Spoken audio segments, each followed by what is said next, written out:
Heyrðu, en svona rétt í lokinu var aðeins að bæði Alvotech og Amarok Minerals hafa verið að koma uppgjör.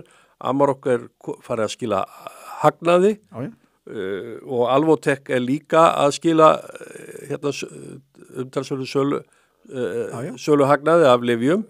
Bara verulega. En svo sjáum við bæði þessi fyrirtæki voru orðin talsvert hátt metin fjárfestum, þannig að þessi uppgjör í sjálfu sér ekkert að hafa neins sérstök áhrif í kaupöllinni. Það lækkaði í gær, hafa nú eitthvað að hækka sín til morgun aftur. En það náttúrulega rosalegt genginu á þeim. En þú kemur þarna með, sko, ég tók nú saman, bara fyrst þú veist að tala þessi tvö fyrirtæki, ég tók saman gengi bréfa bara í Alvotech, það hefur lækkað 43% á þessu ári og þú við sjáum það sem þetta þrátt fyrir eins og við bara þarna í endan, þá sjáum við það náttúrulega að þetta sem sagt lækkaði í gær 7% en hefur aðeins farið upp. En leið þá var nú einhverstað fréttur að skortsala hefði dregið saman í félaginu. Já, en ef þú bara tekur... Væntanlega í Bandaríkjunum. En þú bara tekur þetta sem sagt svona bara lækkað á einu ári. Bara hluthafi við sem hluthafar. Þessu ári, það ekki á einu ári heldur þessu ári. Já, hvað segir þarna? Lækkun á árinu. Þetta ekki... Frá áramótum, erum við ekki að tala frá áramótum? Já, sem hefur lækkað 43%. Þannig að, þetta En það þá enn meira, sko, það þá enn athyglisverðara. Og svo erum við með gull og græna skóga þarna. Það Amarok og takt eftir því að þessi fyrirtæki bæði eru skráð á 3 stöðum.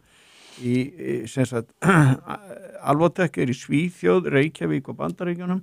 Þetta í Reykjavík, Kanada og Bandaríkjunum. Og þar hefur líka þá sjáum við það að það hefur lækkað á þessu ári svona mjattlast niður. Er það ekki í Bretlandi? Er ekki Amarok í Bretlandi, já? Já, þá eru það á... Kanada og Reykjavík, Kanada og... Jú, og London. Já, London, já. En þetta bara segið, jáfnvel þó að Amarok, það alltaf tímamót þegar félagið byrja að taka inn í kassa. Að taka inn tekjur. Já, það er mikil tímamót. Það er nefnilega mikil. En hluthafarnir eru svona aðeins, það var búið að vikta augljóslega var búið að vikta ýmsa væntingar inn í gengi þessara. Við höfum enn mikla trú á þessum félögum, en það er auðvitað Amarok gríðarlega verðmætt félag og það Alvotech bara hefur verið nefnt hér og Alvotech náttúrulega líka. Sem að bara geti verið 4. stóðin í íslensku atvinnulífi, það er nú ekkert annað. Já, forstjórinn hefur nú sagt það sjálfur. Já, að vísu. Þannig að hann er nú góður að blása í eigin lúður, sko. Já,